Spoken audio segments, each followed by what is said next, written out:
Daily Manna from the Torah by Dr. Ketriel Blad.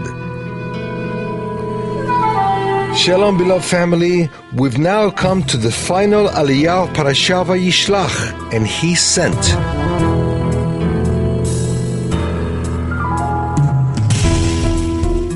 Today's aliyah is found in Genesis 36, from verse 20 to verse 43. We find today's passage in verse 6 and 7. Then Esau took his wives, his sons, his daughters, and all the members of his household, his livestock, and all his beasts, and all his property that he had acquired in the land of Canaan. He went into a land away from his brother Yaakov, for their possessions were too great for them to dwell together. The land of their sojournings could not support them because of their livestock. What will be the end of the empire of Edom? Esau wasn't entirely bad. The Torah reveals that after his encounter with Yaakov, there were no more problems between them, and that when their father Yitzchak died, they buried him together. 35:29. Esau did two very positive things. He honored his father, and in an extraordinary way, and out of respect for his brother Yaakov, he left Canaan because of the large amount of cattle they had. The land wasn't enough for both of them. These two merits granted him a great blessing upon him and his descendants. Esau's descendants' genealogy reveals that many powerful men came from him, strong leaders from many kingdoms, but it also reveals cases of incest and fornication sins, a result of the spirit from the two women from Canaan that Esau took as wives. One of Esau's descendants founded Rome. That's why we have to see the Roman Empire as an extension of Edom. The book of Daniel teaches us that the Roman Empire is the fourth world kingdom that will have dominion over the earth and the Jewish people until the coming of the Messiah. When he comes, the kingdom of the world will be delivered to the Jewish people together with all its allies, those grafted in Israel. Dan 2:44 and 7:27. Rome can be identified both as a political and religious power. Both powers are a prophetic extension of Edom. This teaches us that Rome's religion is connected to Edom.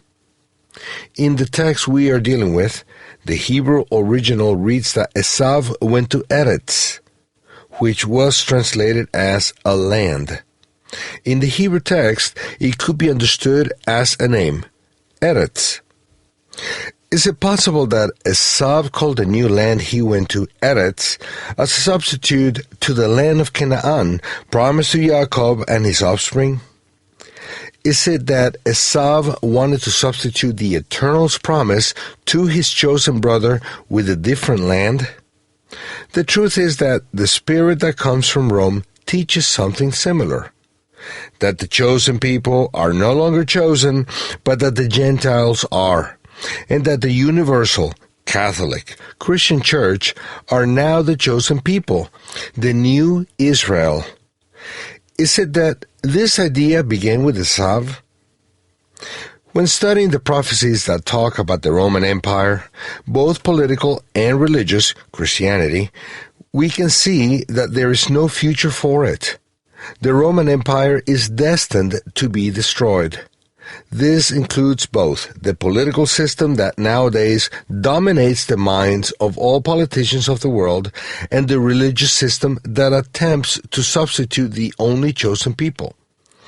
The Hebrew prophets reveal that there is no future for the empire of Edom. There are only destruction prophecies for the final future of Edom. There is not a single prophecy that talks about Edom being restored and uplifted for the world to come. In example, the world of the empire of the Messiah. Edom is destined to be utterly destroyed and wiped from the earth. However, There are many souls within the Edomite Roman religious system who have been redeemed by the God of Israel. These are souls who were reached by the power of the resurrection of the Messiah of Israel. They will also have the right to inherit the kingdom to come, but the system in which they are is destined to ruins. There is no future for Christianity. I can't find any prophecy that reveals the contrary. The ones redeemed from among the nations are not considered by heaven as part of Christianity, but as a cut off the wild olive tree and grafted into the cultivated one, that is, the people of Israel. See Romans 11 and Revelations 5, 9, and 10. Sadly, though, most of them don't see this, but believe that Christianity is the new Israel and that Christians are the new people of God, and therefore they keep clinging on to a system that is destined to disappear. The Edomite Roman religious system is the same as the great prostitute found in the book of Revelations. Not long before the coming of the kingdom of the true Messiah, we will see the fall of the great prostitute, also called Babylon. That day is not far away. The Eternal is calling His people to come out of her, out of the Edomite Roman religious system, also called Babylon. I can do nothing but to repeat the same calling. Come out of her, my people, lest you share in her plagues. Isaiah 48:20, Isaiah 52:11, Jeremiah 50, verse 8, Jeremiah 51:45, Zechariah 2, verse 7, and Revelation 18, verse 4. May the Eternal grant us understanding to know what this message means and how to apply it correctly in our lives. Shabbat Shalom.